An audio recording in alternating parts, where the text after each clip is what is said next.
wish good things to you who is watching this. I am Alexey, and this is not the World Cup of Carcassonne. The World Cup of Carcassonne is coming a few hours for now. This is our just regular viewer games analysis stream, which is normally monthly, but in April I had so many submissions that I decided to make 2 streams, 3 games as usual, and you have to stick around until the end if you're watching, because the last game will be a super high level game between 2 masters. But of course, we will be reviewing games of all levels as usual. Hi Vinny, hi Melvin, and the first game was sent to us by Team Brazil, and we will be watching this game from the perspective of our protagonist, the Brazilian team member and probably future champion of Brazil. The player with the screen name Muya01.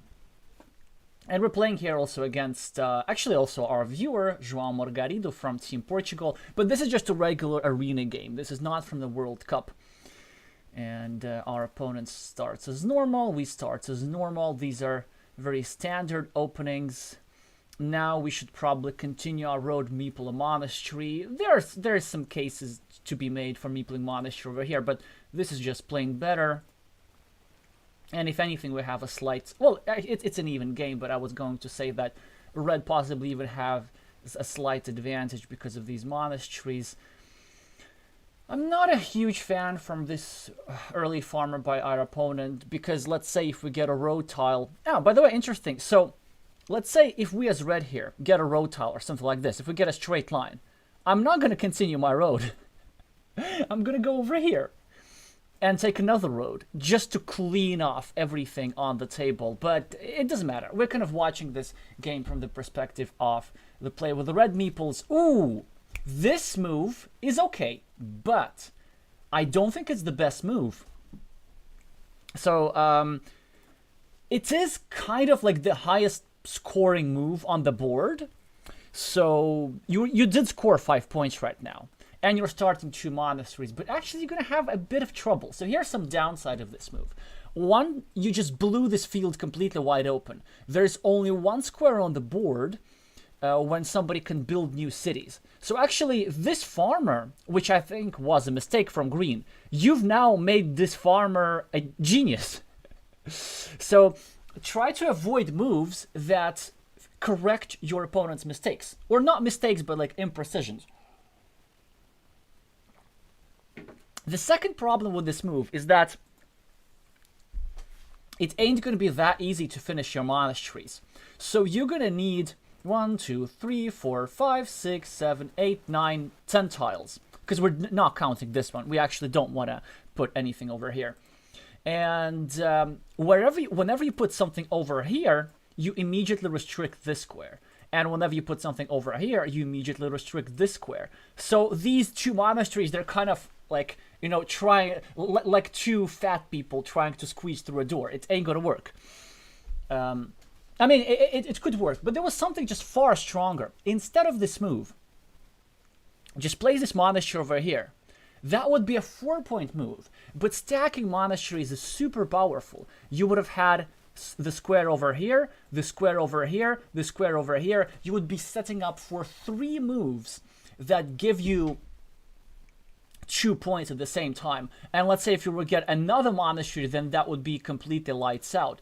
At the same time, this farmer would be restricted by this road. And there's also a world how we do something like this, like this, like this. Maybe there's a city comes over here, and this guy could be quite sad with 3 points for a long time. But now, I don't think you have the opening advantage anymore. Because yeah, these 2 monasteries are nice, but your opponent has a completed city, and this farmer is just fantastic for green.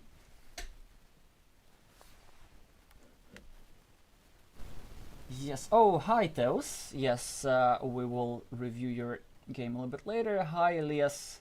Yes, both players speak Portuguese. Although I'm not... Actually, do advise me in the chat, how different are Portuguese, and Brazilian Portuguese?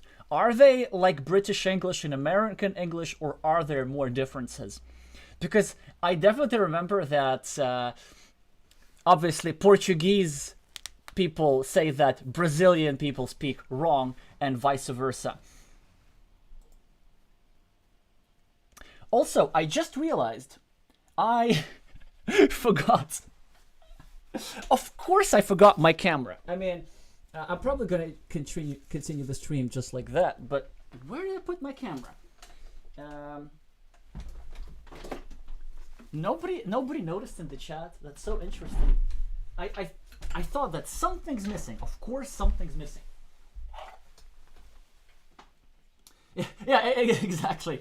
Melvin saying the main difference is that Brazilian Portuguese is beautiful. Oof. I'm gonna have a lot of Portuguese players on stream tonight, including João probably, because you know today's match is with Portugal. All right, well let's see if we can get our camera going. Although, I mean, you're not here for my face, you're here for the board. But it still feels kind of weird.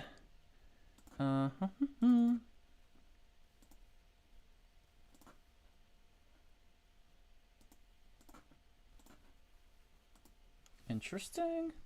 Okay, never mind. It's not gonna work now. So we're just having a stream a stream without a camera. So be it, so be it. Hopefully it's not your problem. Now find mustache Portuguese for alrighty. Yeah, you to this? Yeah, I guess so. I don't hate it, but maybe the meeple here is tiny bit premature. And if you're gonna no, it's fine. But I guess if you're gonna do something like this, I slightly prefer the other side just to restrict your opponent's field. But these are really marginal differences. Okay, your opponent does this. You should probably continue building. Yeah, I like it. Your opponent does this. Then you see here comes our problem. Like our opponent has a field, we'll probably have to fight for the field. Now a move that I want to play is something like this, but it's. I mean, maybe it's not bad. Maybe it's not bad. Maybe we have to do this. And this city can actually be finished. You know, you get one more triangle over here, and then suddenly this is finished with a couple of tiles. So maybe it's not such a bad idea. A move that I would definitely consider is placing this tile over here. Oh, no. Yeah, that's fine. But another move to consider is to place this tile over here, facing it upwards, trying to build a city and then, well, maybe fight for your opponent's field. But we still have our win condition undefined. So if your opponent drops a second farmer on the field, maybe we don't have to win the field altogether. So I like your move. Alrighty, well, Krish spoiling here that we are analyzing his game, but yes, exactly.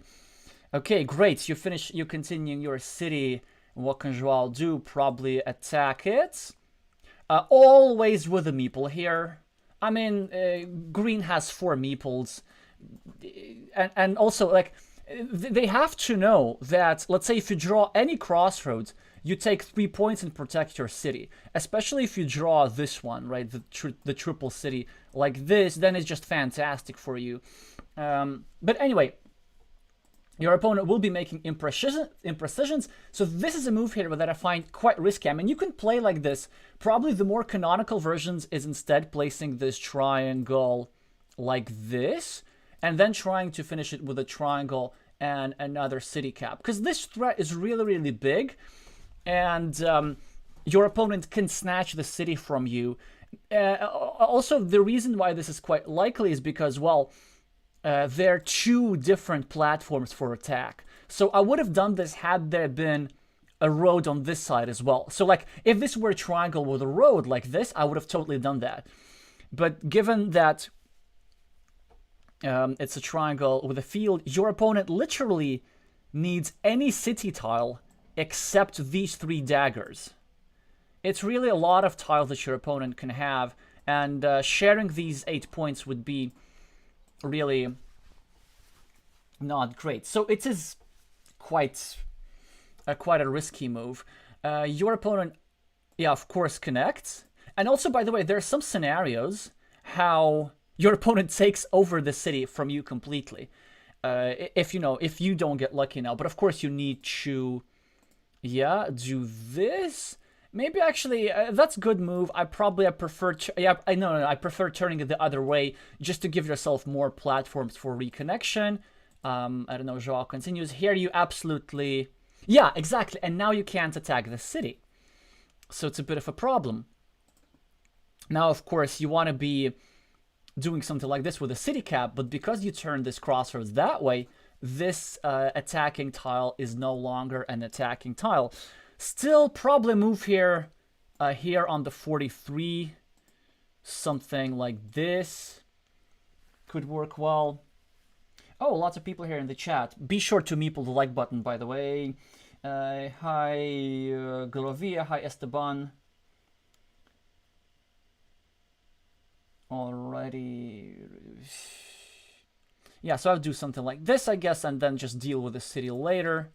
Okay, very nice. And actually now, I mean, this field looks big, but it's still only 6 points. Your opponent still has to deliver. Now, okay, good. Your opponent does waste a shielded tile, but look at this. Look at how much you had invested over here. A city cap, a triangle, whereas your opponent only invested a city cap and a triangle, and you've also invested this tile. So, yeah, I think this city could have been built a little bit safer. And the point is, had you pointed that triangle over here like this, then your opponent would, even if your opponent were to share the city eventually, he would have to chase it around, like build over here, over here, over here, and that would have been quite unpleasant. Generally, there are some exceptions, but you want to be building your cities in such a way that they have 0 connection points to them. Here, I think this is premature. I think you have 4 meeples. You can just open another city and do something with this later. Just maybe here, building on the 41, starting a counter field potentially, right? Because there are some scenarios where you have to fight for your opponent's field, or you can just simply win by starting another field elsewhere. Starting on the 41 is also an option, but it's not ideal because it's still in your opponent's field. Starting next to your monastery is okay, but I think this move is just a little bit too slow. I mean, you can play like this. It's not like it loses the game for you or anything, but these small inefficiencies sort of add up. I think your opponent's trying too hard to defend this city. It really doesn't matter that much because, like, this city shares a square with the monastery anyway, so your opponent is not defending a meeple. Your opponent is just defending a few points. Whereas I think there was a much bigger threat for them. Let's say if you draw a crossroads and take over this road, that would be really unfortunate, so they had to secure this road first. But again, we're here to look at your game, not your opponent's game. You continue your city, restrict your opponent's field, which is nice. This move, well, it's not a good move. It's just not. Yeah, I guess it sort of restricts your monastery and prevents you from getting a second monastery, but it doesn't matter. Here, you have a second monastery spot for you anyway, and there's, as you can see from the counter, there are 8 tiles remaining that fit here, so its triangle is just a waste from your opponent. All right, so hi Helga, hi Ronaldo, hi Bernardo. Yeah, so you start with monasteries. I mean, things are looking great for you now. Probably you don't even need the field to win in many scenarios. Well, we'll see. We'll see. The game is still young. Your opponent just made a strong move finally, because as you can see, there's 3 tile that fit their square. It's a good monastery spot. It will add to his field, and now your monasteries actually are not that close to finishing. So here, the move that I prefer is just going under the 29 and continuing your city like this, then starting a new city.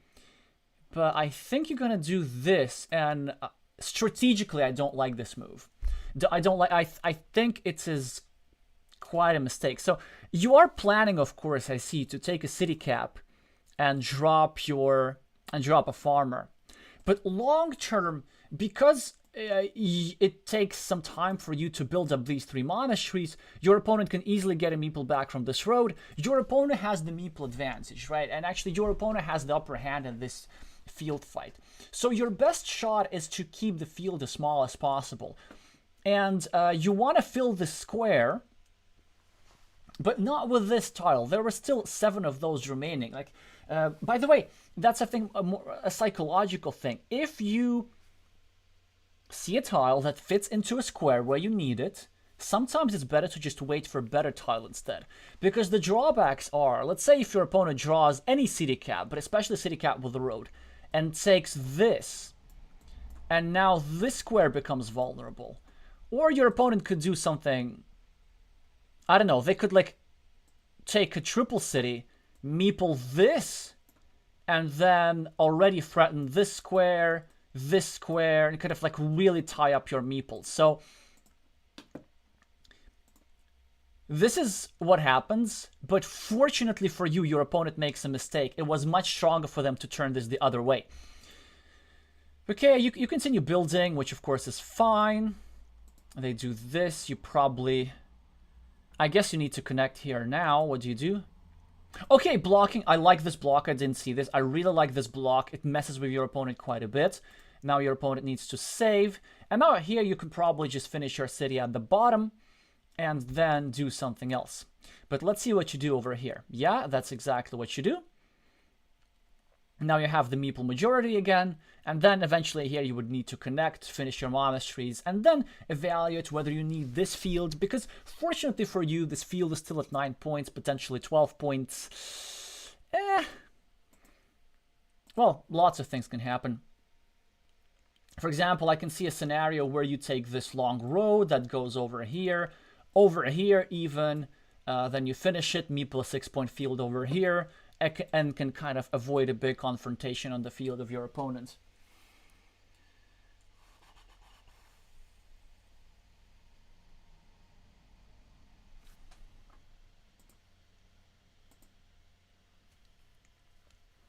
So kind of natural moves, and here comes the key moment of the game. Instead of this move, I would probably have preferred to start just a 4-point city somewhere. And here's the reason. I know that eventually this move works out for you, but here's the reason why I find it problematic. It looks like you have 4 tiles, which is quite a lot. So it's like a 96% chance, but it's really not 96. You should be prepared, but that your opponent will block. So for example, they can try to do that on the next move. They can put the curve over here, and then you will have to defend.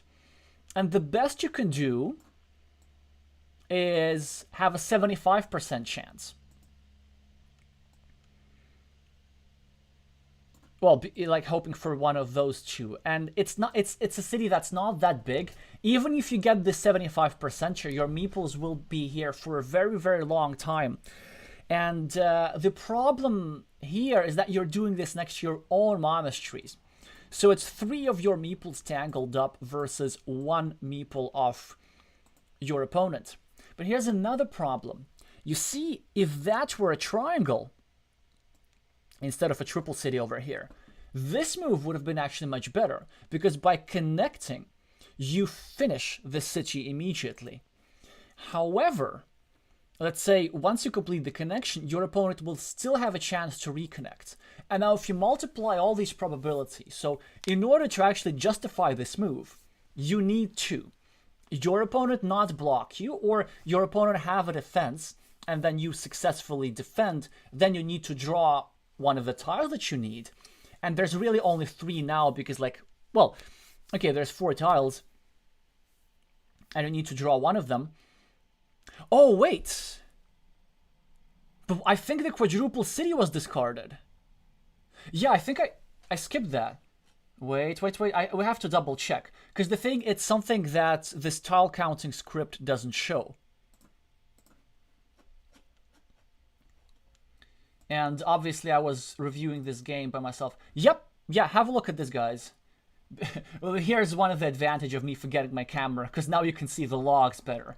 So, knowing that this tile is discarded, now I have to disagree with this move really, really strongly.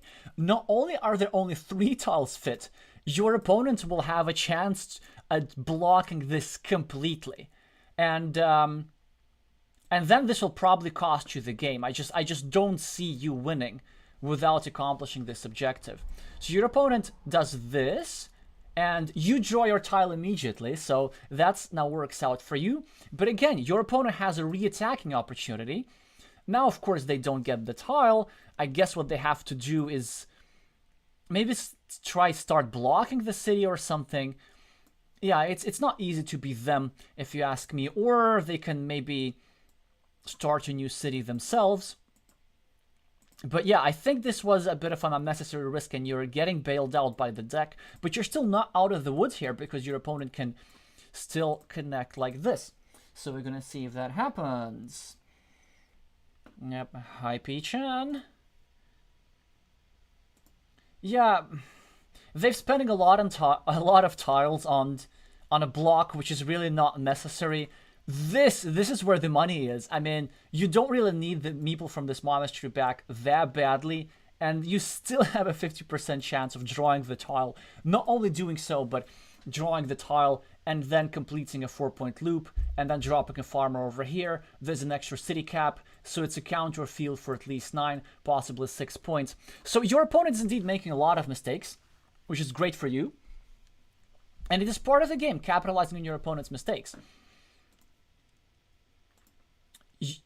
Ooh, I like this move from you, actually. You protect your city, and you connect into the field with a really good chance. That's a really strong find by you. That's amazing, actually. Also, this field is absolutely worth fighting for, and it's kind of very, very closed. So the only ways to get back into the field is like through some sort of Hail Mary, through the outside of a curve. But of course, these are blockable opportunities. So it's a fantastic move here by you.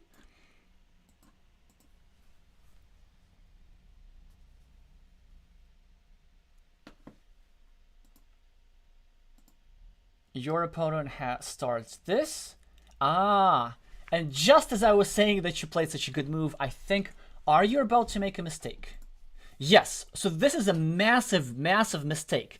You just protected your city very nicely, and you're about to finish it. It's not that easy to block. Well, it is possible to block. And you still had a sizable number of tiles, like you had, okay, you had a couple. You had 4.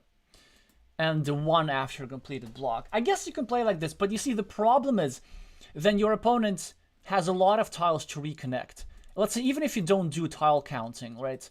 You know that there are some sort of daggers. Or let's say even if you don't do tile counting, like forget for the second. So I'm just going to remove the remaining tiles.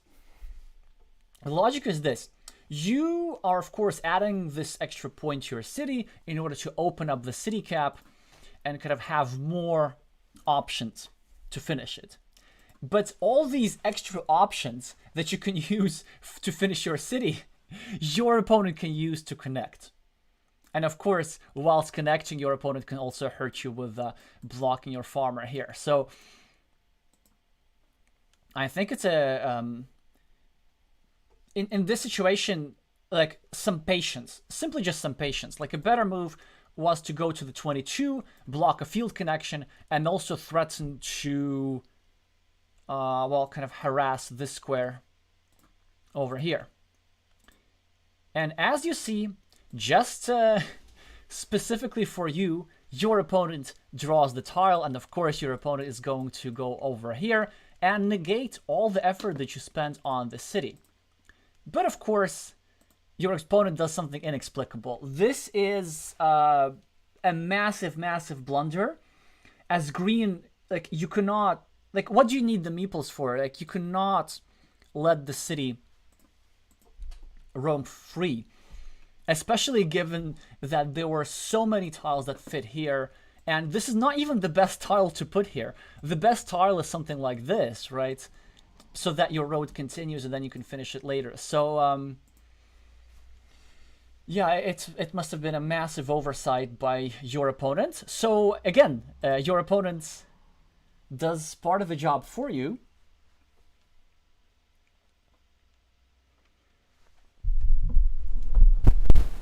And of course you finish the city. So it ends up working out for you, but only because your opponent made a massive blunder. Had this not happened, well, you would have just simply been stuck by you know, wasting a lot of moves. So this city cap over here was a bit of an unnecessary risk, and you were only able to finish the city because your opponent helped you, essentially. But it's okay. But now you're just in commanding lead. So let's see what you do. You should probably kind of play some defense. Maybe... I'm not sure exactly what to do. Yeah, that's completely fine. Oh, it's actually really a nice find. This city can totally be finished. And even if it doesn't get finished, it's probably going to have like 6 or 7 points on it. And you're going to be creating threats. If your opponent starts blocking the city, you can always just use the extra time to finish your monasteries and so on. Your opponent wants to fight for the field, as they should. Of course you are going to go on the 19. We always go over here and prevent your... Okay. Another, I think, quite a sizable mistake. When your opponent is about to finish a city cap and drop a farmer, it's one of the biggest, if not the biggest possible threats in Carcassonne. And also, you have quite a few tiles still remaining to connect. It's not really blockable that easily. You can wait. And if anything, you can just wait for a tile like this, and then scoop up extra 2 points upon connection. Whereas your opponent has quite a lot of city caps available to him. And just blocking this is so crucial. Because you think, like, if you... Maybe you were feeling that your opponent can block you. But you being blocked from a field connection, and your opponent being able to drop a second farmer and reconnecting it's the same thing. Like, the outcome is that you lose the field.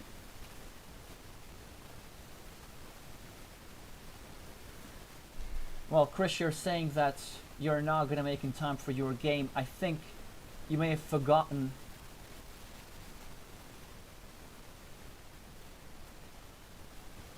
Audio problems. Oh no, guys. Why? Why? I have no idea. So we'll just have to proceed with the stream, I guess. I must have messed with something. Let's see. I know. No, I don't. Of course I don't. Let me just see if I can check something.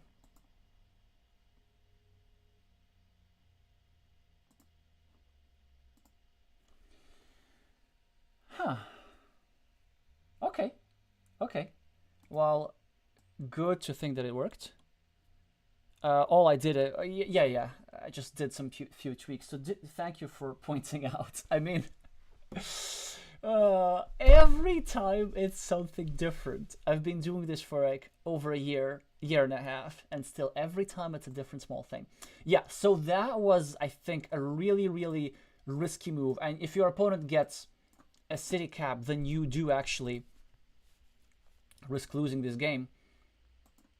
Well, your opponent does this, which is sort of awkward for them, but it's okay. You can even, if you want, you can even start a blocking attack. I don't like it. I think, what could I do here? The field is only 12 points. Okay, it's gonna be 15 points. It's not nothing. Maybe getting a monastery here is not such a bad idea. There will be only 2 tiles to finish, but it's such a huge impact. Not sure. Okay, you do this, but without the monastery. But I do think, like, without the monastery meeple, this move is not that useful. Because you're placing it to get 1 point, right? And you're hoping that you're going to get a curve and finish it. Well, if you're going to get a curve, you might as well meeple the monastery. But if you're not going to get a curve, well, then this 1 point move is not that strong. Then you might as well start a blocking attack. Actually, yeah, you know what? The blocking attack was pretty strong. I think I missed it, because it was already restricting your opponent to only 1 tile. Okay, your opponent connects. And then we're kind of back to square one. We're not doing that badly. I mean, we still have monasteries. We can even sort of afford to lose the field. But again, we didn't have to think about this had we just simply thwarted this connection. Let's just start. Yeah, continuous city. Great move. We're just creating new threats. Your opponent does this, and they make a move that lets you win the game. Because given that they were behind, because of your monasteries, and because, well, you were equal on meeples, right? The way they win this is they hold a field down with a simple majority. But now that they are trying to win it with a super majority, you're actually happy because they're going to have 2 meeples invested for 15 points. You can probably score some of that elsewhere. Like, for example, there's a 9-point field over here with 1 meeple. With one curve, there's an automatic 9-point field that's not connected to any of this stuff. So, they should just play the same move without a meeple, and it's not really going to connect. You're trying to finish your city, which is great. Now they're forced to spend their last meeple, which is already like a huge gain for you. And then you can probably connect to their city. Yeah, you just keep them without meeples. They have only 1 tile left. Oof, oof, oof. Okay, the splitter is just something extra for you. Yeah, you are getting quite some tiles there. But you don't need the field anymore. Of course, your opponent can connect, but he doesn't even need that as well.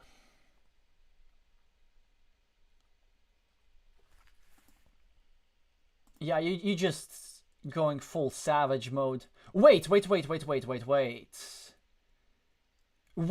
do we put a city cap in your opponent's field? Don't do that. Don't give your opponent 3 extra points. If you're thinking about fighting for this field, well then don't, because there's no way how you're getting 2 meeples in. So, yeah, of course, if you do something like this, you point the city cap the other way.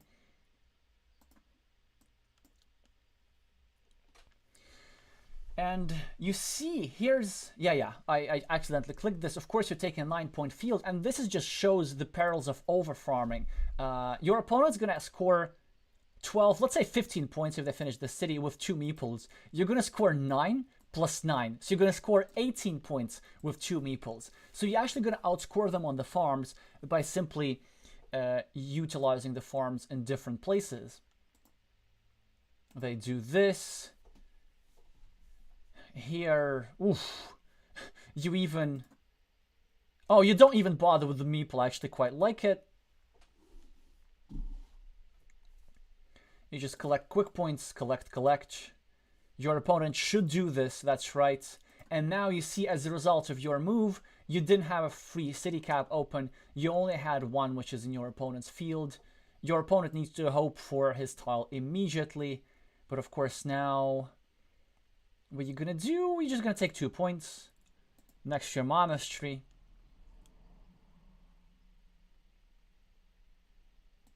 And your opponent doesn't even... Oh, you got your opponent's tile. Okay, cool. Well, yeah, so indeed, there's a lot of variance in this game that you managed to pick up. I think you would still be winning if, even if your opponent gets his tiles and stuff. But overall, I do think you played better than your opponent. Like, green did make a lot of mistakes in this game, but you also, I think, did take some unnecessary risks. And the main takeaway from this game, I just wanted to talk not so much about the game, but about analyzing games in general. You want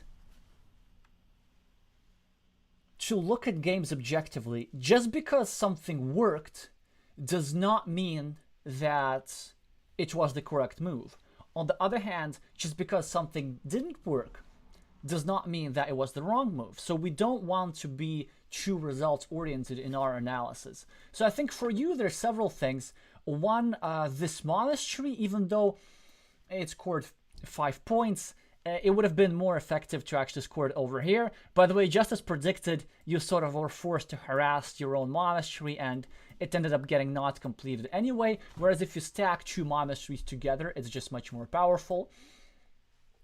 And then there were the second big moment was this one. It did seem to be, again, like it ended up working out, but it ended up to be an unnecessary risk, because you are threatening to take over the city, but you are essentially putting your entire game at stake, so it's not something that worth doing. And the third one was using this curve over here. That was a bit of an impatient. You always have to prevent your opponent from dropping a farmer when at the same time completing their city. It's a huge threat. So I think for you, the main thing to think about is prioritization. Like, what's worse, you not connecting to the field, or your opponent dropping a farmer whilst completing his city cap and making his field bigger. And also there's one other small aspect. Let's say if you block his city cap and your opponent blocks your field connection, then you actually end up winning this indirect mini battle. 3 points for this farmer versus 1 point for this city cap, and it's a situation that you favor. But I think the big thing for you, all these things, well, most of these things that we have, all your maybe imprecisions that have, okay, I'm gonna try and parse a grammatically correct sentence. All the imprecisions that I discussed in this game have one thing in common. It's a form of impatience. Once you see a tile that fits into a square, you kind of immediately put it there, but don't wait for a better tile. This is true about this monastery. It would have been much better to continue it with a simple road, or maybe like a triple crossroads. This is true for this square, which again was an unnecessary risk, dropping more city caps into your opponent's field, whereas you want to be waiting for a triangle or a regular city cap. And with this curve, you see something that fits into this square, and then you immediately put it there. So when you see a tile that fits into a square where you need it, ask yourself, do I actually want to put it there? What's the best move? Can I find better? It's similar in chess. KK Spam is saying, oh no, Elias is saying that there were more points available in the endgame. Possibly. I didn't see that. It's minor technical thing, I guess. I don't see a 6-point field actually. Well, with the penultimate tile, yes, but then you do want to be spending your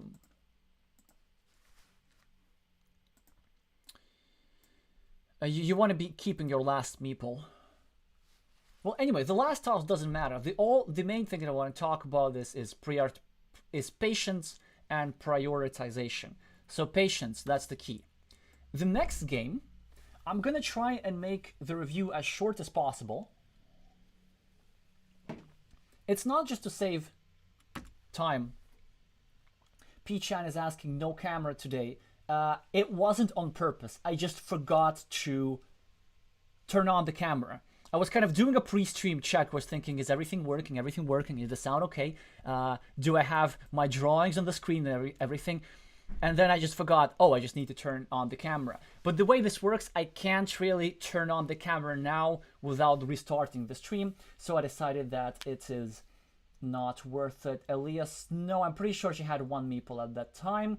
Hi, Vika. You're just in time for the second game.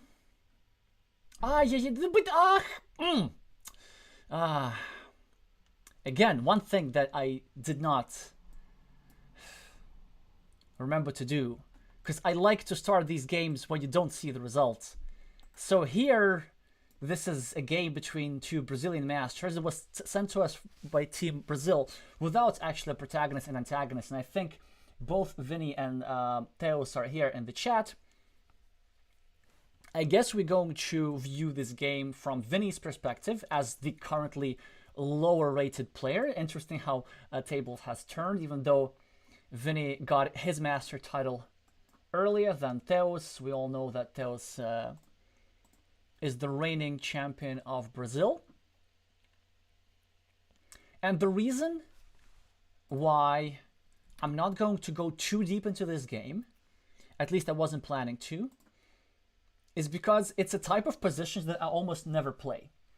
And just after the game, I'm going to talk about why I don't play these kind of positions and, well, share some general thoughts about Carcassonne strategy. So standard openings at the start. Yeah, I don't hate this farmer. I think this farmer is fine. You can even like drop a second farmer if you want. Or I think a stronger move for you is to go here and start to road indirectly. You actually, like, the ideal outcome for you is that you get a 9-point field all by yourself and it gets blocked. You want to get your field blocked with 9 points. But you go here. And that's already your first imprecision of the game. Because there's no urgency to do this. Like, your opponent will expand your field yourself by continuing his road. And also there's everything that fits here. And it's just much better to meeple the road here higher because it's just safer. Oh yeah, and you don't even meeple the road. So that's already, like, that's, I'd say, for an opening, and like for definitely play over 600, that's already quite a significant mistake. You generally want to play openings aggressively, and also this move doesn't really do that much because like your opponent immediately meeples the field again. So I, which I actually rather like. You start here. I definitely prefer turning the city the other way, just because like you are hurting yourself more than your opponent. Basically, that's what I'm trying to say. Like, if your opponent gets any road tile, that it immediately makes your city vulnerable. So yeah, and that's a fantastic road meeple, because if you defend, then your opponent has a curve. So now I guess you don't even defend. I guess you maybe you drop a farmer here. Actually, I quite like it. And then you make a 12-point field like this. You pick up the road. You pick up the city cap. You close everything with 12 points. But instead you go for this, which is, I guess, okay. But currently we're in a losing mini battle. There are some scenarios how your opponents can go over here and then take over your city. But I guess your plan now is to take a triangle,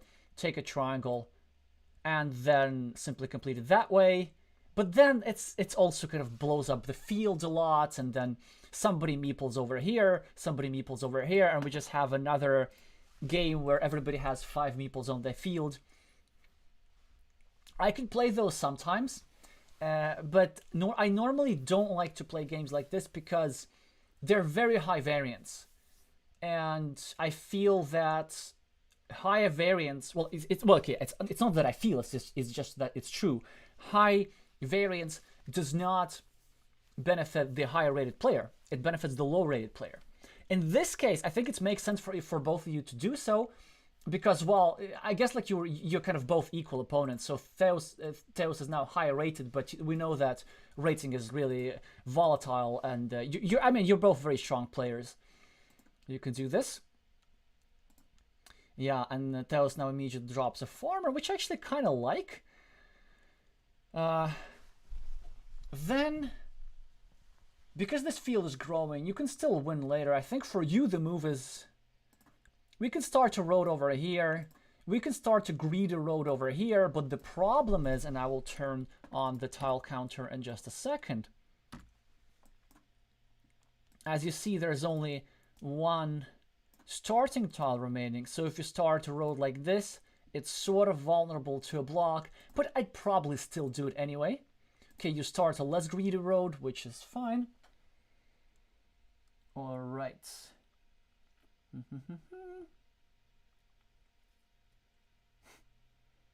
Elias is saying all the players today speak Portuguese. Well, just wait until you see the last game. I think Krishna is going to be the odd one out.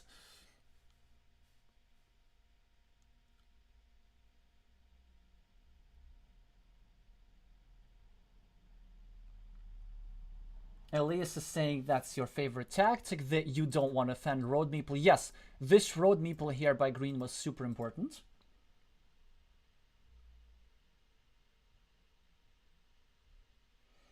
Vika's asking, did both players submit the game independently? Actually, no, they did not submit the game. The game was submitted to me by the Brazilian coach. Yes, Team Brazil have a coach who is not playing. So they're taking things really seriously. Yeah, I guess you could do that. Although, no, actually, no. I think it's impatient.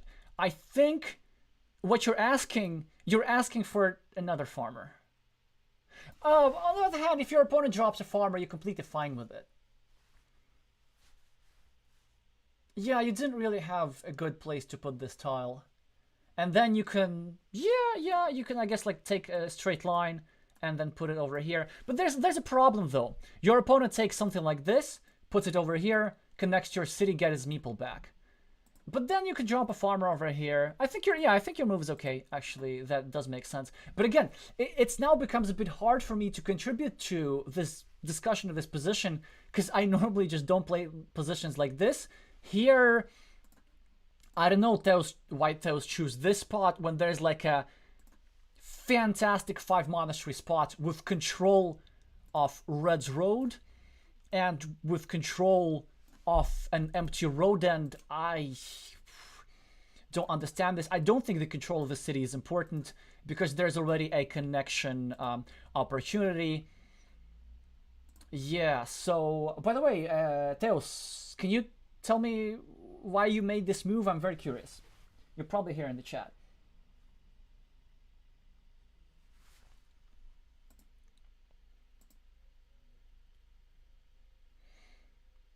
Yeah.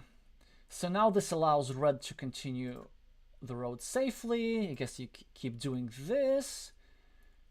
Now then he gets to finish this road, and now what this means is there's a field connection opportunity, but okay.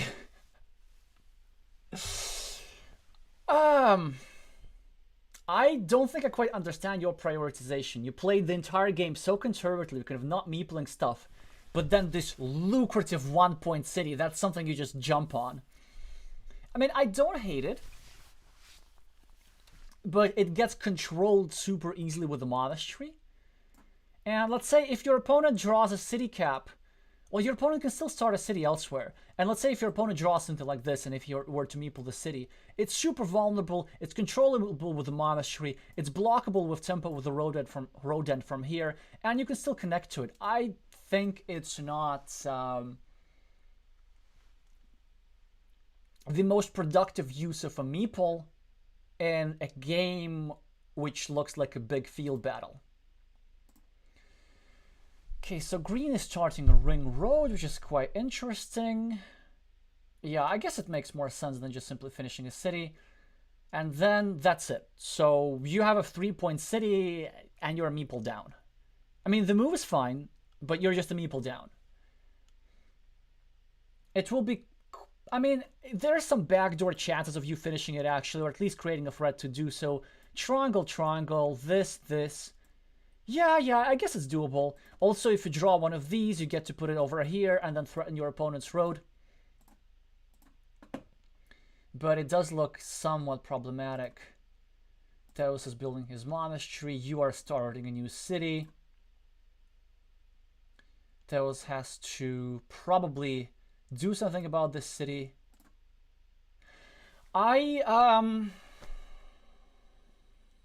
No, guys. This move cannot be right. So, first of all, you're dropping a 0-point farmer. You're preparing to overfarm, but there's a chance that this field might be like not worth it, because let's say if your opponent, if red draws this and this, he has another city that's like a bajillion points. That's 12-ish, I think, at least, or 14, with a meeple back. And you're going to have 15 points on the field, maybe, with a meeple back. But also there's a scenario how this gets blocked. Let's say toward this triple. Okay, here's the move that your opponent can play. If red now draws a straight line, red goes over here, drops a farmer, equalizes the top fields, and cuts you off. But the main problem with this move for me is not the farmer, it's the fact that you're helping your opponent. You are. Look at how many triangles there are remaining. And even if you don't do tile counting, you know that these opponents exist. I recently played a game in a friendly match against Team Ukraine, and my opponent, the player was screening named Basiluk, made a move like this, exactly like this, also with the farmer, and I ended up just taking a triangle and going from being behind to being ahead. And then my opponent didn't won the field and I won the game anyway. So you don't want to be leaving an empty city caps like this. Well, exactly. Your opponent does this, and what's this farmer doing now? It's rather a sad farmer. You start a monastery, which I rather like, but we're running out of meeples. And okay, so inexplicably, I mean, Vinny. It's such a huge mistake. I mean, I was just about... You got a tile, and I was about to say how, you know, you can cut off this meeple. You just turn the tile the other way, connect through a starting tile, and that's it. And they say that this meeple's busted. But instead, you blow the game open, you play right into green's hand, and now you justify this meeple. So we see that again, how with your move, when your opponent makes a mistake, you're supposed to capitalize on this mistake. But instead, you're actually helping him. So now this farmer, like now it looks like a genius farmer. So let's see if I have anything in the chat. Yeah. And okay, you're saying, hey, I'm gonna start a big Brazilian style field battle. I'm gonna drop more farmers over here and over here. Well, you don't have to do that. You just make a small field battle and you win the 12 points. And whilst your opponent is building the monasteries, maybe you threaten finish your city, maybe you connect over here, you have a small field for 12 points. If you're desperate at the end of the game, maybe like you could drop another city cap and make it a 15-point field. But yeah, this is what I think should make you lose now. But let's see if it actually does. So now at least green is having real trouble now not being able to use this tile. Oh, I see. So you don't drop a farmer here. But you're still giving your opponent a 25% chance to complete this. It's a lot of, you're giving your opponent a 75% chance to complete this. I mean, I know that you respect your opponent, but like you're not as desperate to hope for a 25%er. So yeah. So green already running into trouble here, forcing to spend his last meeple. You can here either go to the 15, which I like, or start this, which I also like. Yeah, you start breaking your opponent's city, which I think is cool. Now you finish your own. Okay, Vinny, I don't get the idea. So you first of all place this over here and decide strategically that you wanna create a big field and let your opponent overfarm with a super majority. But then but now you change your mind and decide, you know what, I'm gonna fight for this field. So at the moment, how it looks now, you are just tossing this meeple into the fire, because you're still gonna get one more meeple in. Okay, but fine, you do this, it's perfect. So your opponent has actually very, very little chance to get a meeple back soon. And you just start building.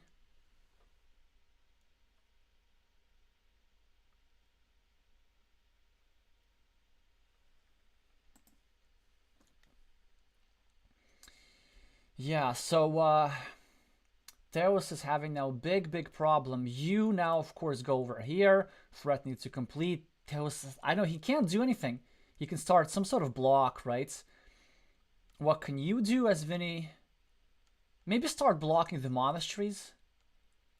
Vinny! Not this one, the other one. This is already blocked. And also, I see maybe you want to create a field connection instead, but it works just as well over here.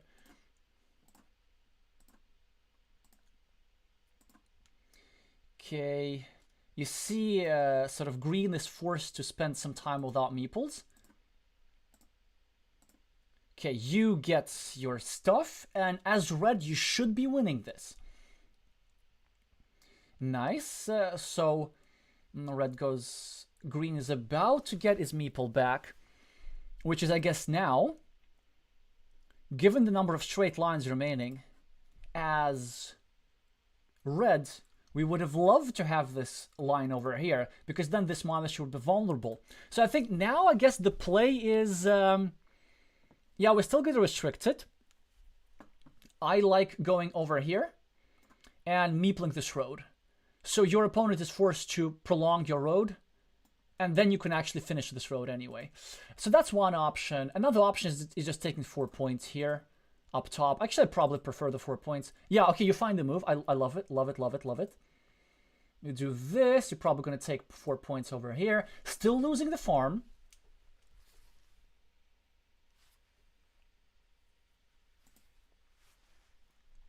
Yeah, your opponent starts blocking you. You could just doing quick points.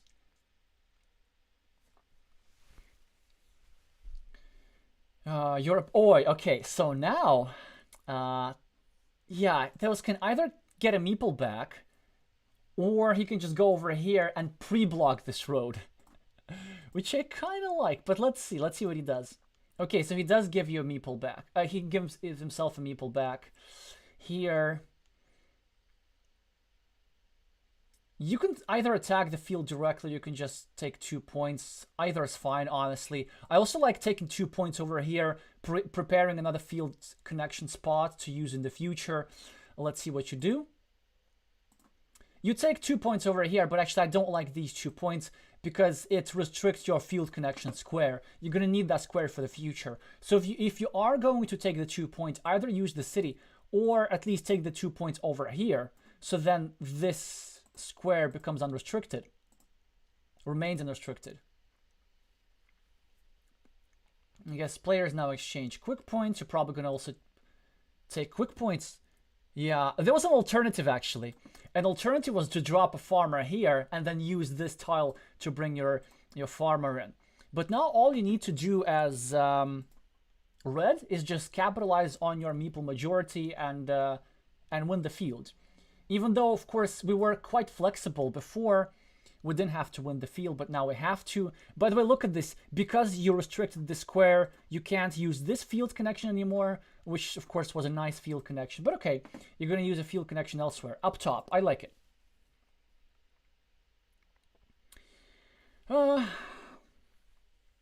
So, probably green should start blocking you. Actually, green should go over here and make sure that you need the same tile in both places. And then this would restrict you already to like 50% because there are 3 tiles and you need 2 out of 3. To get 2 out of 3, that's a 50% chance roughly.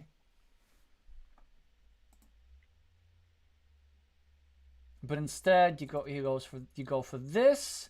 Nah, I don't think that's the priority here.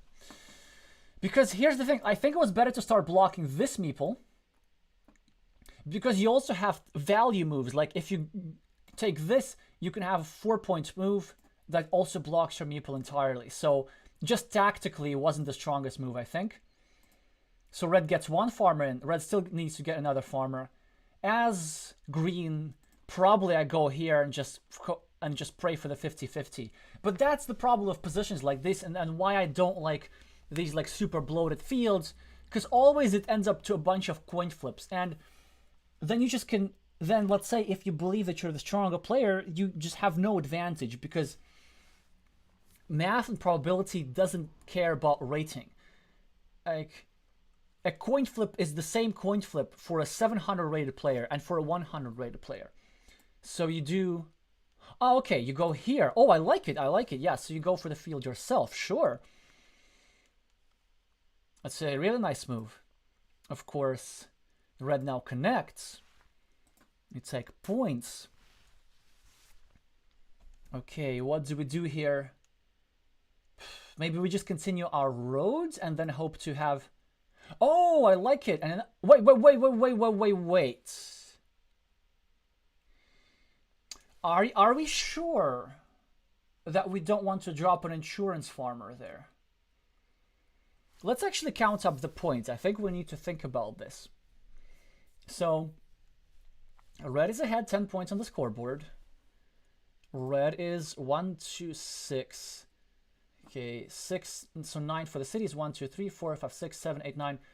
So green has 2 extra points for cities. So you are at +8. Then this road is 3. This road is extra 4. So you're at +12. And this -3 is 7 points and unopposed. So you are at +5 if we ignore the field. Interesting. So you go... Okay, actually also, the new meeple script that you may have seen in my previous stream, it doesn't work for this. It doesn't work for game replays.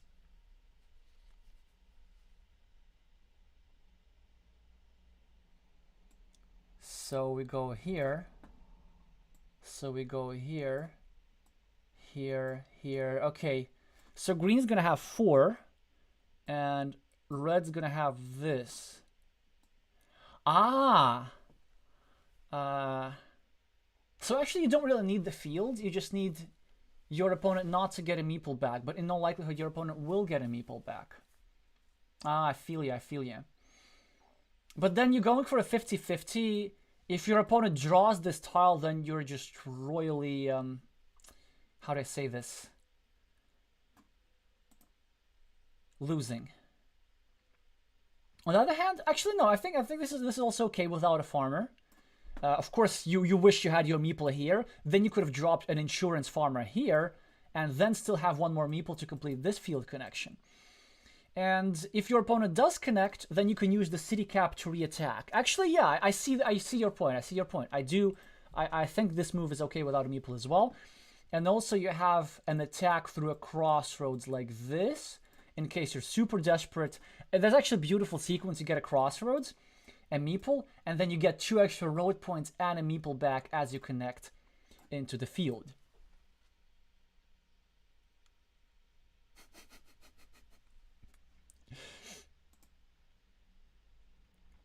Okay, so you still need the field, probably. Oh, right, wait a second. So there's 3-3 on the field, and we counted that you were at +5, so then suddenly you're now at -1. Interesting. So we'll need to do something else. I guess you complete a city up top. I'm going to ask... Why take 1 point when we can take 4 points? Were you worried about a potential field connection? Maybe through here? But there's no field connection. Well, there is technically, yeah.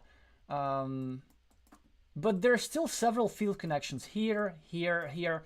When there are multiple field connections in the position, it's okay to open new field connections. Because you have meeples each. You have 1 meeple each. And if you use 1 field connection, your opponent uses the other one. Or vice versa. If your opponent uses 1 field connection, just use the other one. Or actually, do let me know. Was that just a blunder? Or was there an idea behind... Was there a spatial idea behind taking 1 point over here instead of 4 points over here?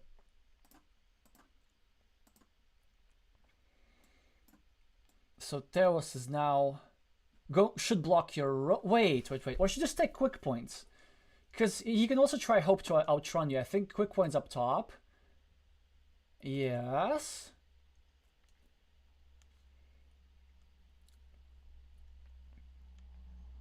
So now you do take quick points. And you are now at +1 again. But you could have been at +3. If Theos gets this, then it's very difficult for you. What are we gonna see? Some roads? I don't know. I'm just gonna.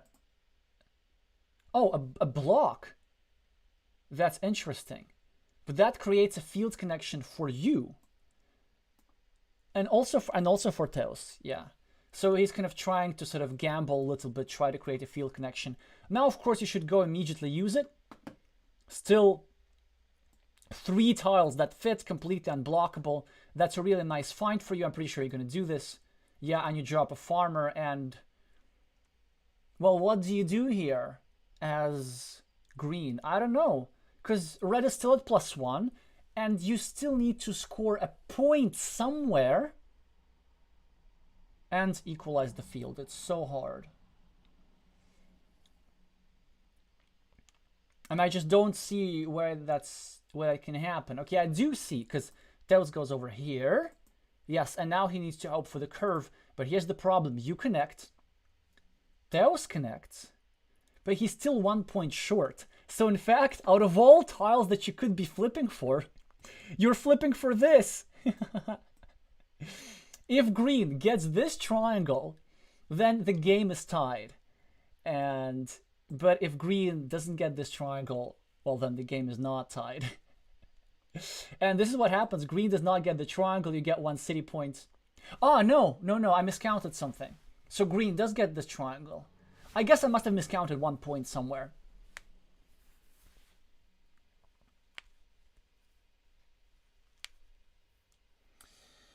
Yeah, so obviously if I were streaming this game, if this were a championship game, it would be like excellent for the content, all these coin flips and big field fights. It's super entertaining to watch.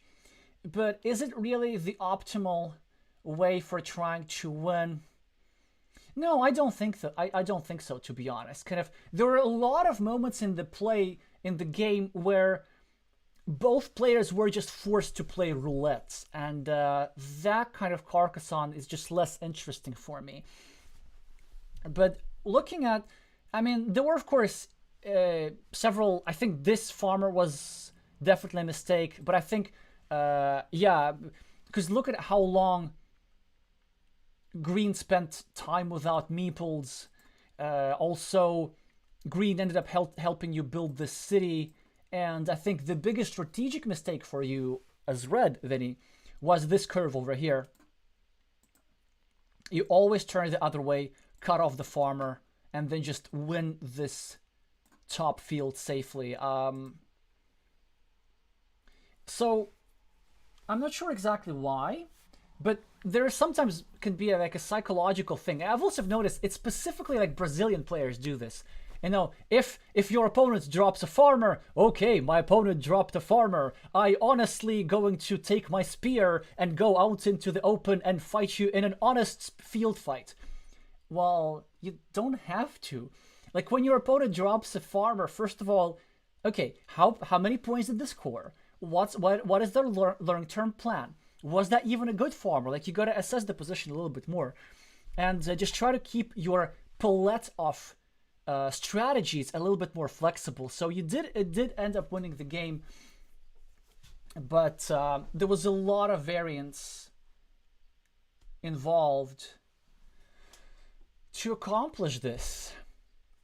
So I said I would keep it short, but of course I didn't.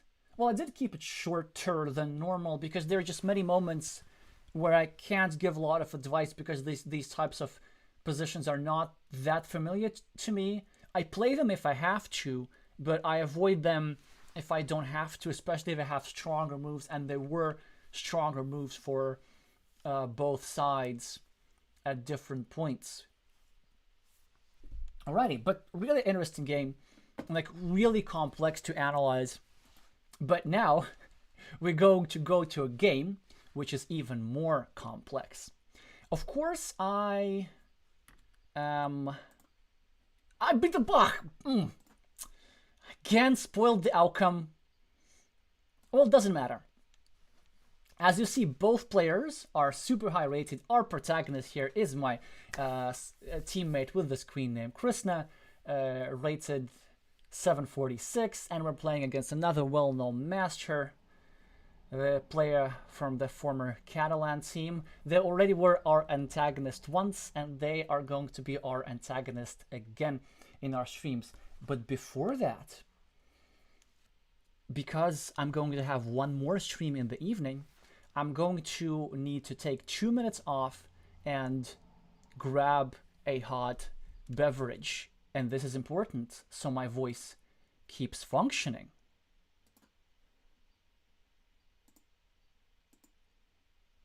So I'll see y'all in around 90 seconds.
And I think I'm back, and we are about to continue. Yes, Melvin saying David Bourdois. So that's the real name of the player with the screen name Deaf Teen. Speaks Spanish, and it's almost the same. Actually, funny you should say that. So I have a Brazilian friend, and like I can't really speak Portuguese. I can sort of write and like understand a little bit, but then I tried to do an impression of speaking Portuguese by just speaking Spanish and pinching my nose, and he said that was really close enough. And yeah. Also, I just realized something else because, like, while I was out getting my hot beverages, I turned off the sound, and then because I don't have any camera, if I were to forget to turn my sound back on, you would not be able to tell if I'm still on break, and then I'm just talking. Anyway, let's just okay, we could use the tile counter for this one, but actually you see that I didn't really refer to the tile counter that often. We were talking like general Carcassonne stuff, so I hope if we have some newer players here, don't be intimidated. Yes, exactly. Whenever a word in Spanish ends in ION, you have to change it to on in AO, well, like with a little squiggly thing. Actually, what's the name of a squiggly thing above the A in Portuguese? Yeah, like in the word. My favorite Carcassonne Brazilian word is invasão. You know, when you attack a field. And actually, because of that, I started calling it an invasion in English because it's a cognate, but that's normally not how it's called. Ah, til.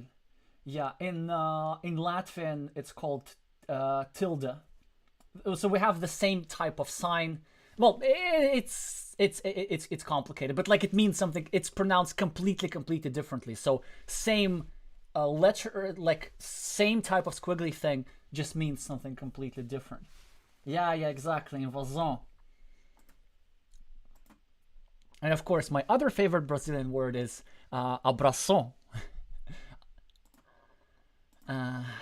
Okay, because it also has this like C with another squiggly thing, which in French is called the cedille, and I'm not sure how it's called in Brazilian. Alrighty.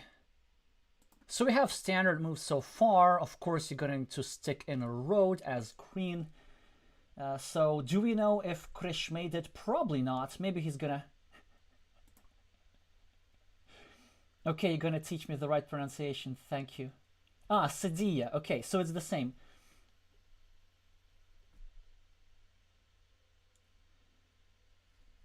Yes, Elias, I know how Brazilians call the triple city tiles. This there's a similar way how Ukrainian calls the two different type of monasteries. Anyway, we digress. So far, standard moves. I think probably as green you continue the block on 53. Yeah, always. You want to make sure that your opponent needs the same tile in the same place. And it's absolutely worth sacrificing the one road point for it.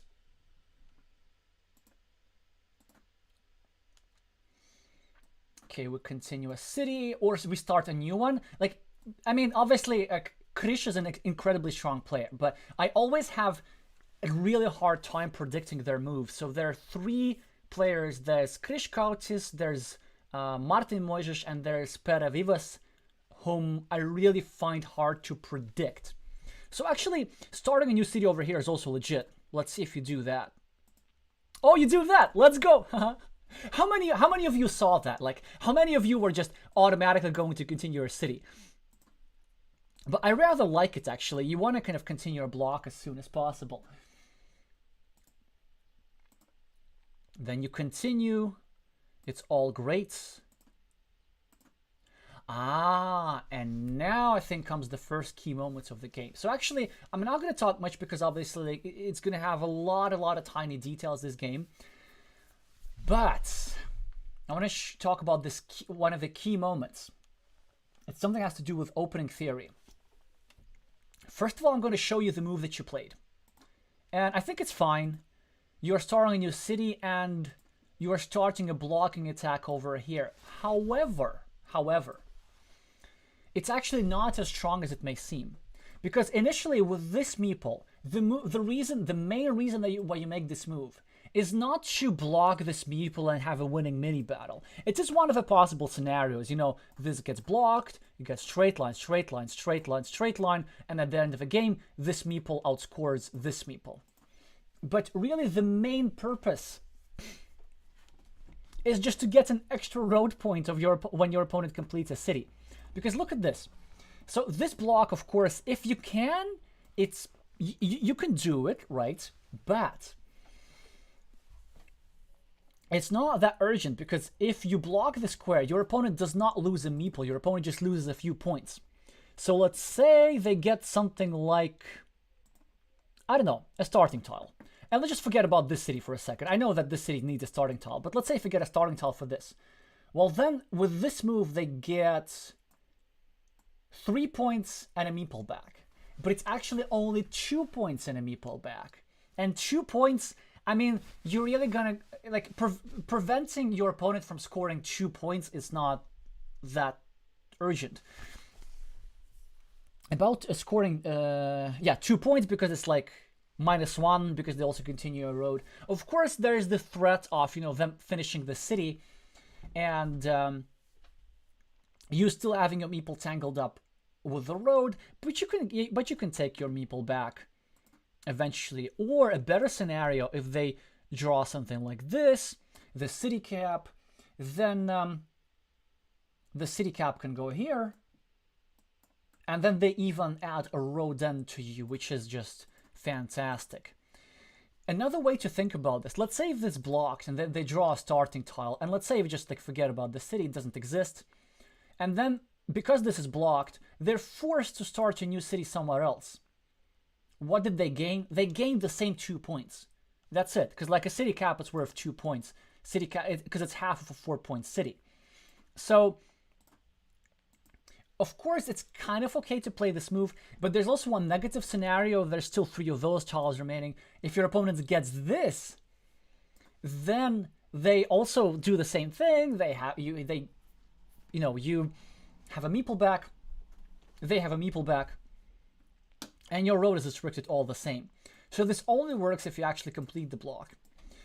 But the main reason why I think there was a better move over here is because there's another city that can be, well, that should be blocked. So the move that I would play, I would place it on the 47, and then I would think whether to point it left. I'd probably point it left, or just start fighting for this big feature over here. There's of course a problem that your opponent could easily draw a straight line, and like this. And sort of you could make a case that it's starting a block with the wrong side, with the side that has the least blocking probability. But when you're thinking about these blocking probabilities, people very often forget the chance that sometimes it is better to block with a worse blocking tile, but just do it earlier. Because to all your blocking probabilities, you need to factor in the chance that your opponent draws the thing on the very next move. And with every move, this probability increases. So what? It's like 2 out of 50. It's already like 4%-ish. It's not nothing. And actually, the difference between blocking with a field tile and with a road tile, because like of course ideally you want to grab a straight line, put it like this, and then follow the ley de la recta, and then do something like this. But the difference in blocking correctly and blocking incorrectly is it's just slightly over 5 percentage points. So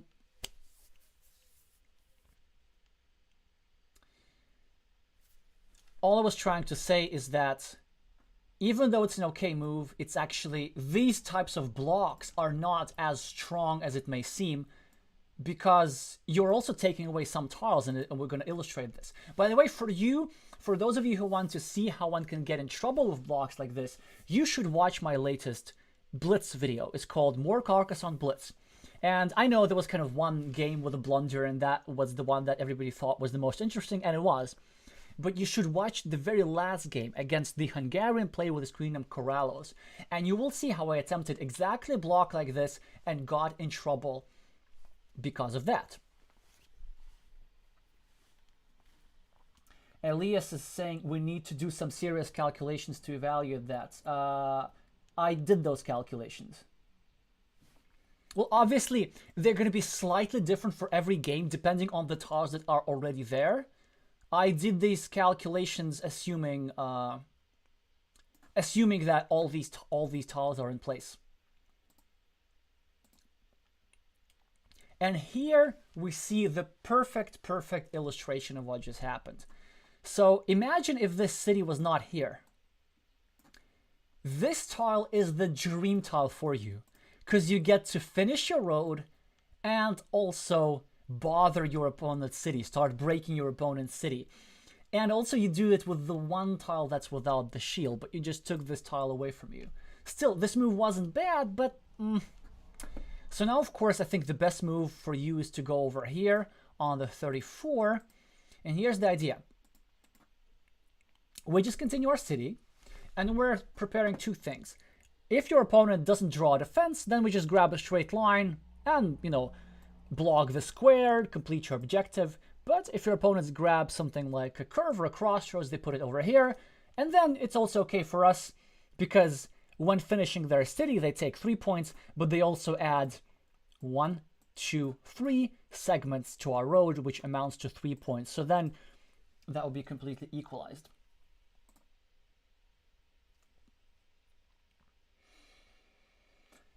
I'm not sure if that was that urgent. I'd rather do something else. Ah, here. Yeah. And then, so this is one of the things that we talked before the game. This actually doesn't hurt red that much because it can be easily defended with a curve, but it hurts you more. So there are scenarios how you can get 3 meeples trapped, let's say with a triple city plus a triangle. Yeah, so, but we already talked this before the game, and you know that this was one of your mistakes. Still kind of not that bad. Then you are going to continue your roads. I wonder, actually maybe here I like the block a bit better, because there's something to be said about urgency. Like every step of the way there's this 4% chance that your opponent just frees himself up. And also, let's say if your opponent does draw a defense, then you can immediately get a curve and like build a huge long road that way. But I mean, okay, you're adding 1 point to a road is completely fine. They do this, you should probably get out of harm's way. But this already shows that this move was a bit of quite a lot of a problem for us. Because first of all, it forced us into something suboptimal. Now we can't really apply the principle of 2 cities because this meeple has now become vulnerable. Ideally, of course, we would have wanted to go here, adding an extra road point, facing the city cap upwards, and preparing to add another road point and prepare the block with tempo. That would have been ideal, but we can't do that because now we need to save our meeple. But here's another problem. Now this road meeple is more vulnerable than this field meeple, because if your opponent does draw one of the 3 right-handed daggers, your opponent places it over here, and look who's now committed to a starting tile, that green guy. And this square now becomes blocked. So when you're blocking, just try not to become the blockee. By the way, generally in patterns, when you have a city facing outwards, you need to wait for a city tile, for a city cap before creating the blocking platform. Even if that were not a city, you shouldn't put anything in this square. You should create the blocking platform from here and from here only. Because if you do it, then like whatever you put over here, your opponent can immediately attack this square. It applies so very often. I see players make this mistake so often. Exactly, Elias. Now the road is more dangerous than the city.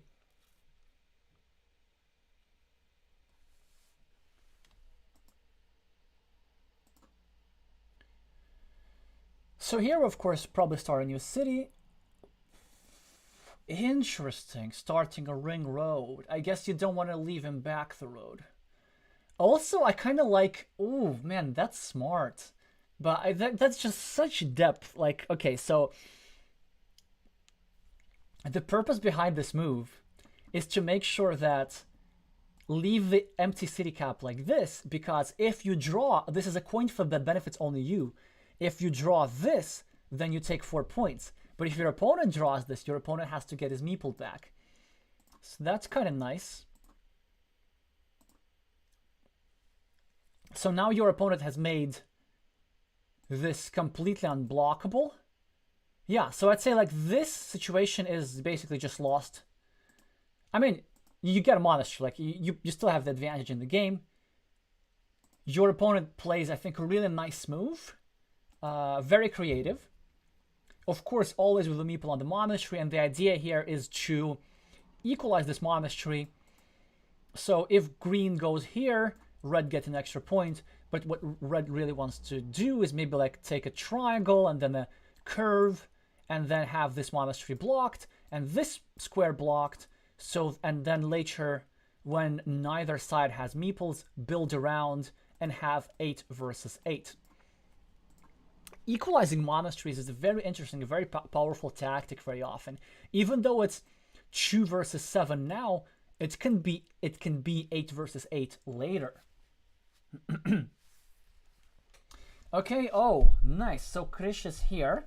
Well, we kind of talked through the crucial bit, because I think, okay, so basically you can rewatch it later, but I was just probably spending about 20 minutes on explaining why instead of this move, I prefer the city cap like this, and that blocking this city was more important than this city. And I was running through all of the scenarios, how it makes possible. But yeah, later, of course, we can talk about other stuff. You attempt to block, which is nice. Of course, facing it with the city that way, it's the highest blocking probability. And actually, I think it was like, there was a big difference. Something like 12 percentage points. Was it like... Definitely more than 10 percentage points. And it depends on the concrete run out of tiles. But you want to, like, the blocks with a city tile that way are the most powerful ones. Unless the run out of tiles is extremely unusual.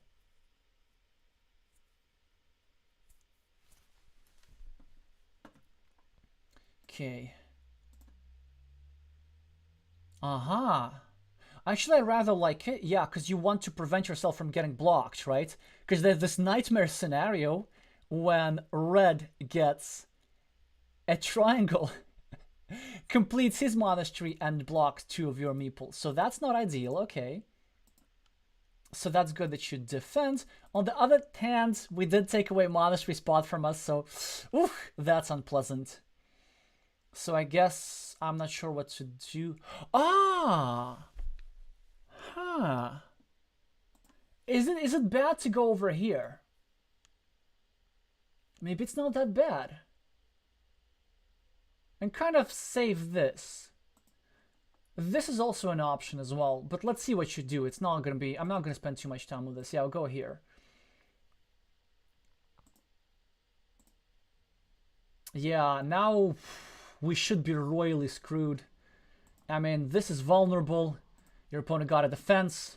Your opponent has got an unblockable 75%er and an unblockable 50%er. 3 high impact tiles, which we will fight. And actually, you later fought quite amazingly. So you take 2 points, and just as we're about to get our meeple back, your opponent blocks you, but it's okay, because it's a shared monastery. What are we gonna do?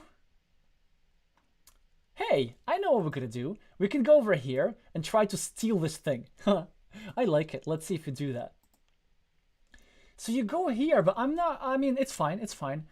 But I was figuring that if this square is gonna get blocked, which is, it's a super high chance of that happening, then you might as well just make your ruin as big as possible. And as big as possible includes taking away this kind of stuff.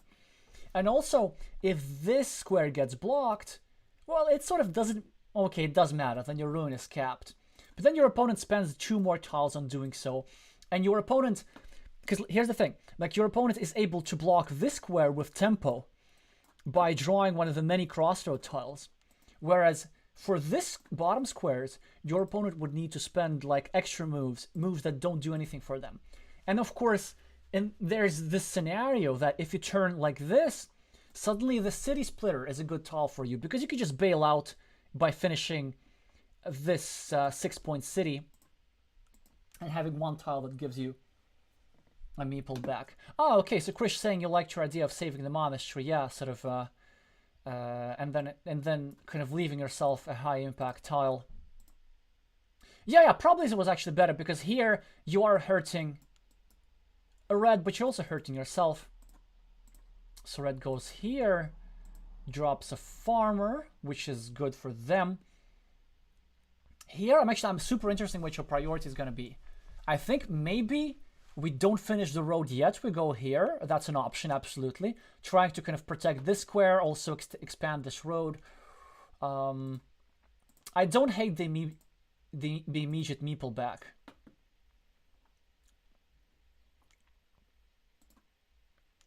Okay, perfect. We get a fantastic tile. We get to protect our city, and this is now unblockable. It could be severely restricted, but not blocked.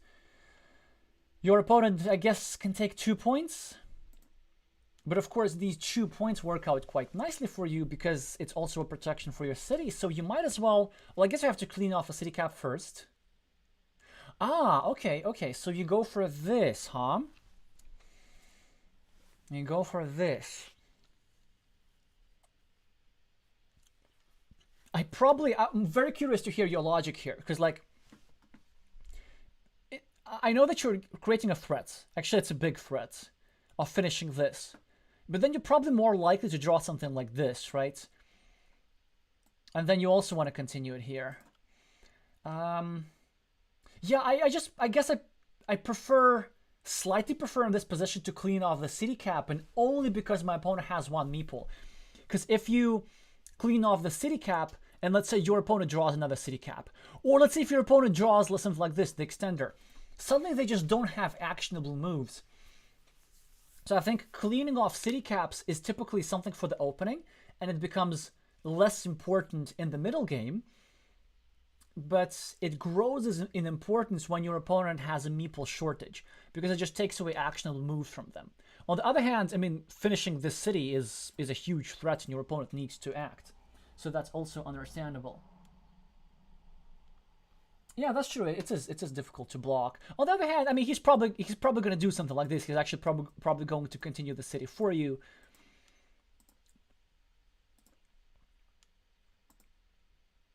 Yeah, road points. Okay, and that's cool. So it's all the same. You get the city cap.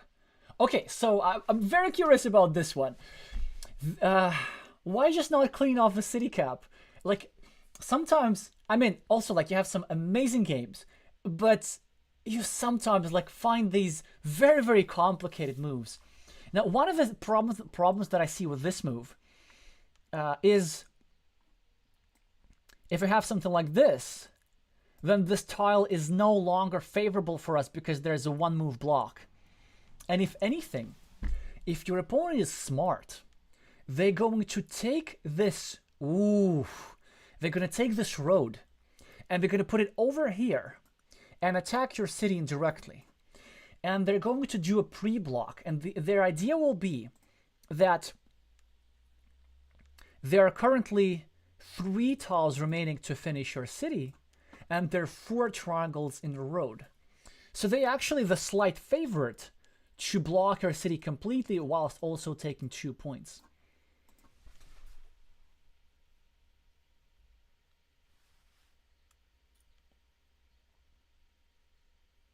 Elias is saying cleaning the city cap probably gives 6 points to the field. Yeah, but still, your opponent, I mean, your opponent still will get those points no matter what. Like, this city cap is not going to be forever. Yeah, your opponent does this thing. Okay, you get the thing. You get the thing first. So now suddenly your city became just huge and gigantic. Your opponent blocks you. Here, I probably do prefer cleaning off one of the city caps, because the idea is, I don't think we're finishing the city, actually. Because, let's say, in order to finish the city, we need to draw a starting tile. But from the starting tile, we already benefit because our opponent needs it. So this coin flip was already kind of good for us. So I would just clean off. Yeah, so you do the defense. And you leave this one empty. And this is also something that we discussed in the game. I think it's just not... I mean, you could say that it's like almost a game-winning feature, but not really, because this thing is still up for grabs. And your opponent could either connect or block, in which case is a bit futile. And also, it gives your opponent more actionable moves, because now, like with this tile, let's say, with a triangle, your opponent can like start messing with your city over here. So I think a simpler thing was just simply cleaning off city caps. So your opponent does this, and now Well, there's a 25% chance of finishing our city, which is not great. But most importantly, these are the same 25% as for this kind of stuff, right? Because we already benefit from those tiles because this means that our opponent doesn't get his meeples back.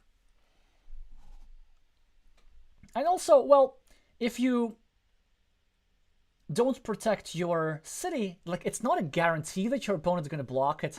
There was still some road tiles remaining, and if your opponent spends time on completely blocking the city, well, you can like clean off city caps, do some other stuff.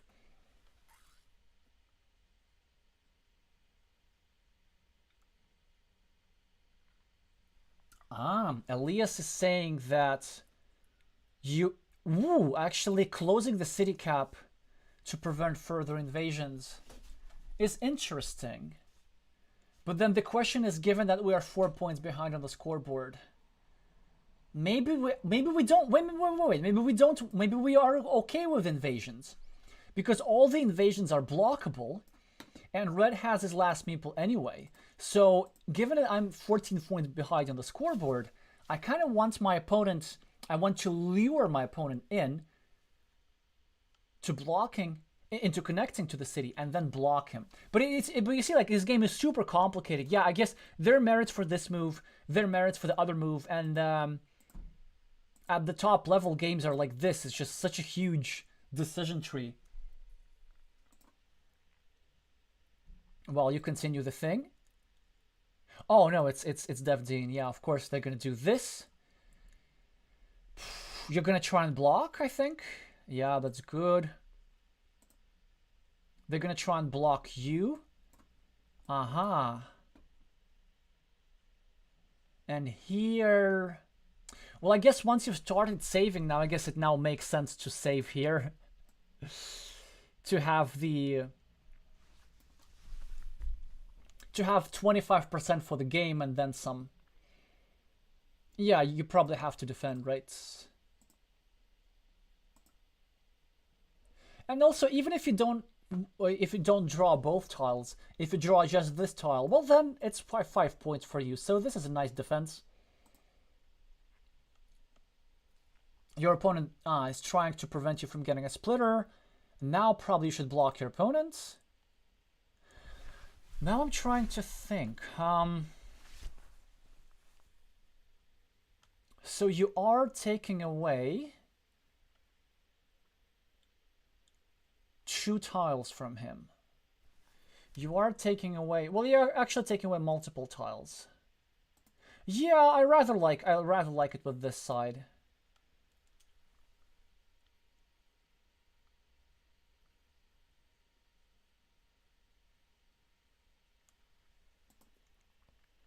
Okay, your opponent connects, as they should, because they don't want to give you the splitter. You can probably only continue a block, or... Oh, this is such a sneaky move. This is such a sneaky move. You're pre-building. Oh, this is so sneaky. I love it. Because your idea is that your opponent, if your opponent gets a city cap that fits here, he will not go here. He will probably finish his stuff, and you'll be able to pick up the empty 8 points. On the other hand, there is a merit to just simply continuing with the block. Your opponent gets your stuff back. And now we know that this city is no longer live.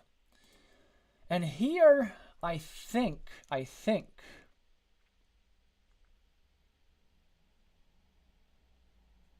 you're about to make what I consider a mistake.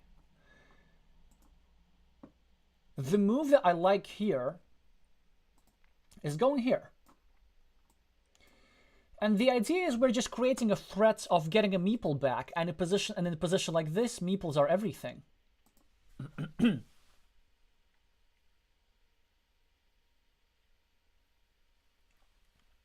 Yeah, Krish is saying, so I know that that's actually great, because you normally don't save your meeples too often, and you don't mind blocks, and that's exactly how you do this. I think, is it possible that because the fact that your opponent is ahead on the scoreboard and your features are mostly on board, you thought that you were behind more than you actually were. So that would be one of my guesses.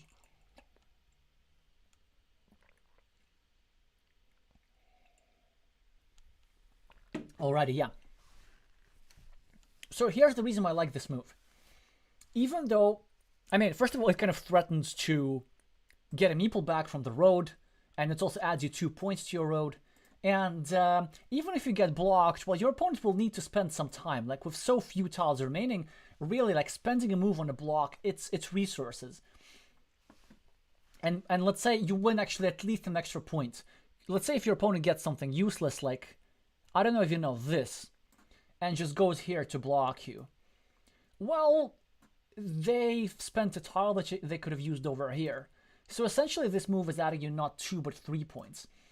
Also, I see that maybe you didn't want to bring this city into your opponent's field.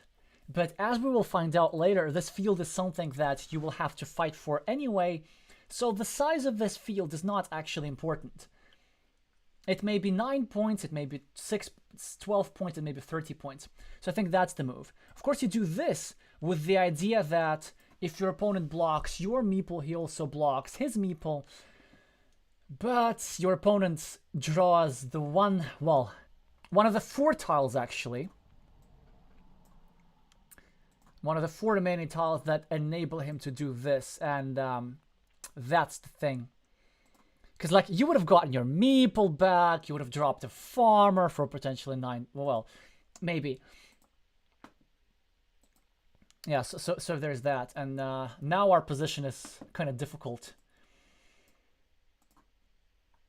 Yeah, that's really it. I just prefer this tile over here.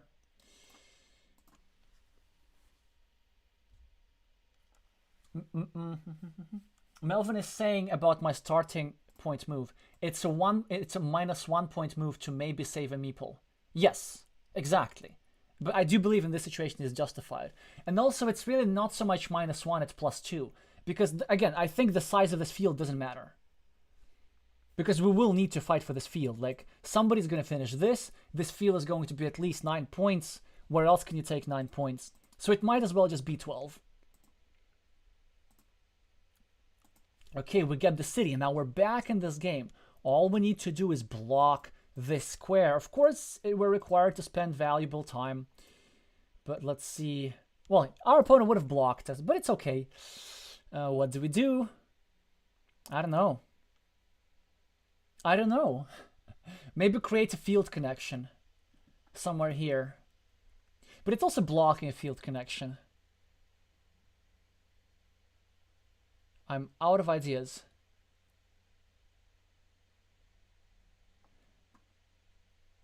Let's just see what you do.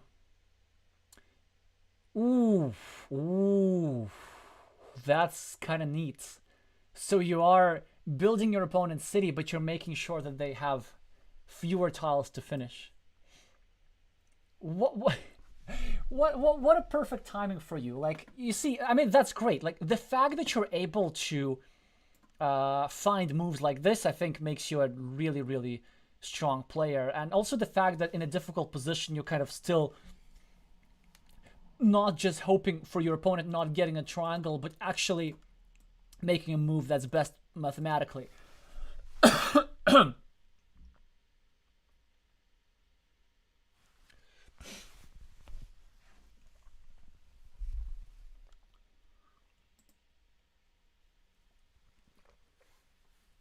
Now it's cool. They have 1 tile remaining to finish their city. And you know what? It's a coin flip that we can hope for. So maybe we don't even have to continue the block. But now, let's do something that we should have done earlier. Let's now count up all the points.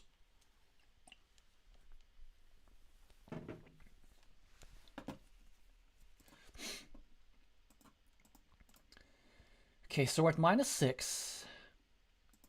But with monasteries, we're at +4. So we're at only -2.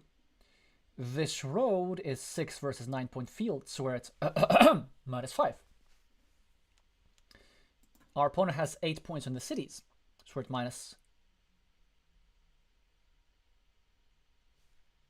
But we have 1, 2, 3, 4, 5, 6, 7, 8, 9, 10, 11, 12. Huh, interesting. So this means that in this position, we're only at -1. And probably, if we win this coin flip, then we just win the game. So I think here, you're going to do the move that I like. You're going to go for the farm, right? Yeah, exactly. This is time to do so. 9 points is, you know, the biggest feature on board. Your opponent can try blocking, but again, you find a really precise move. You actually defend your field connection, and I love it. And that's it. We just have to wait for the coin flip. That is interesting, but also unnecessary, I think. Because, well, obviously, okay, this is an understandable move, but like knowing the tiles that we have, it's a move that doesn't do anything for red. Because we know that all the 4 remaining tiles from red's perspective are either tiles that complete the connection for you, or tiles that have a complete and thorough defense on this square. If you get a triangle, you put it like this. If you get this lovely city, you put it like this. So instead, red should just basically gone over here, added a point to his monastery. Probably. I just don't see anything else for them.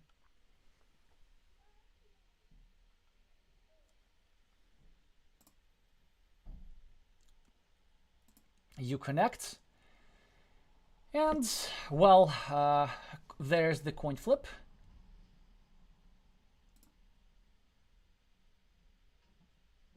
So nothing much that we could have done here. And yeah, your opponent. Oh, okay. Well, yeah, but you see, you block this city, your opponent gets the other city, so it's really not that much. So let's see what the point difference is. I think it's going to be quite close. So first of all, I think it was an amazing game. I think you actually played really well overall, because you're kind of in a difficult position with all your meeples blocked. You still made it so that your opponent had, well, like a roughly 50-50 chance of winning, basically.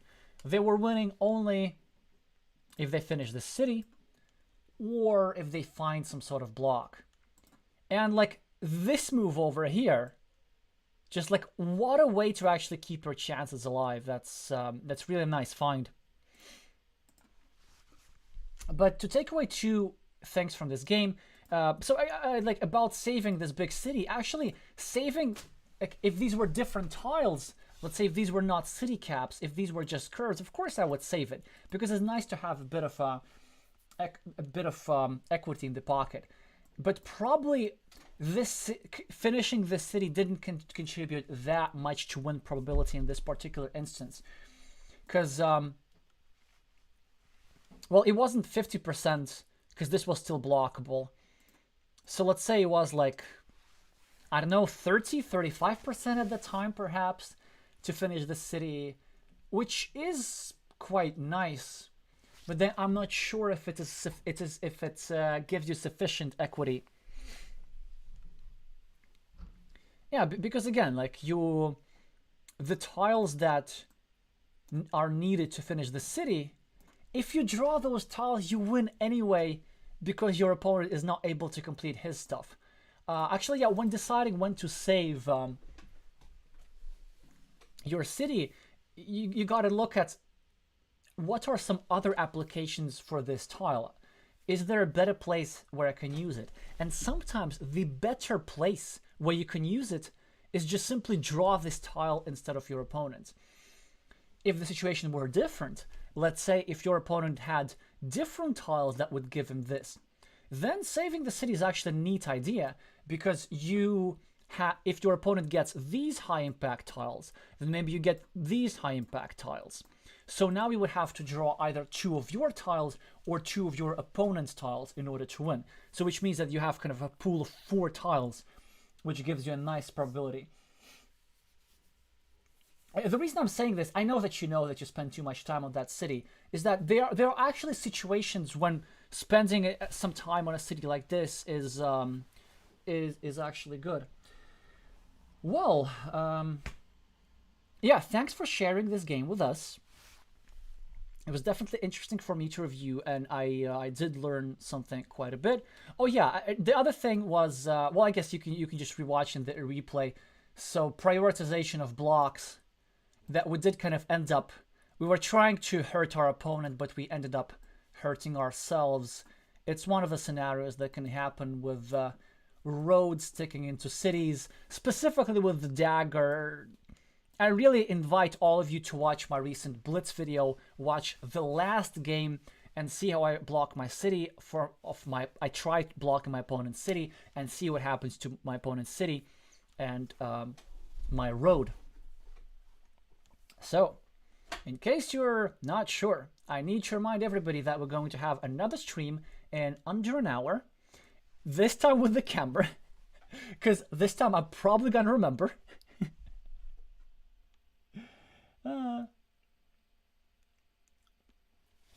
Oh, Chris is saying that this block was not a mistake.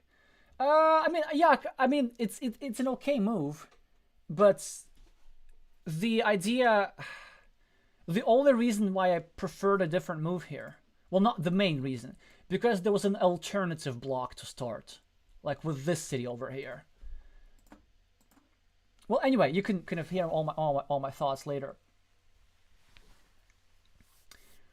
Alrighty. Yeah, you're correct. The fat piece. That's how we call it in Latvian. Although we sometimes use stronger language instead of saying piece. The fat one. This one. Yeah. So this was, of course, the main one.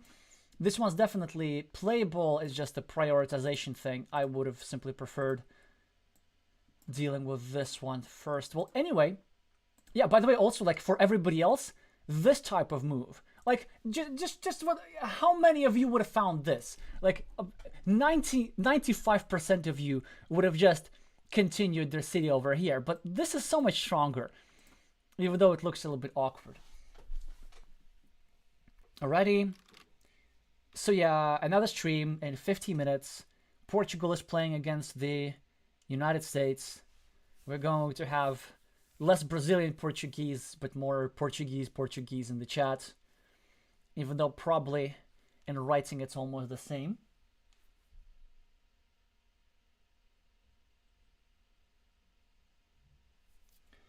Alrighty. If you have any questions, then feel free to ask them in the next like 3 seconds.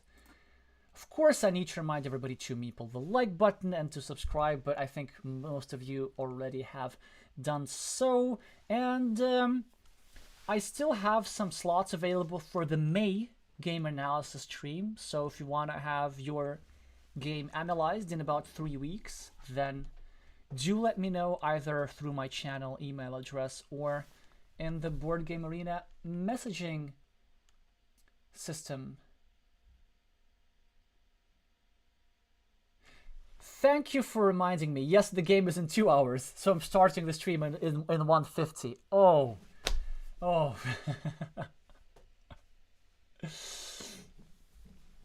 Alrighty. Thank you so much for watching, and I'm gonna see you soon.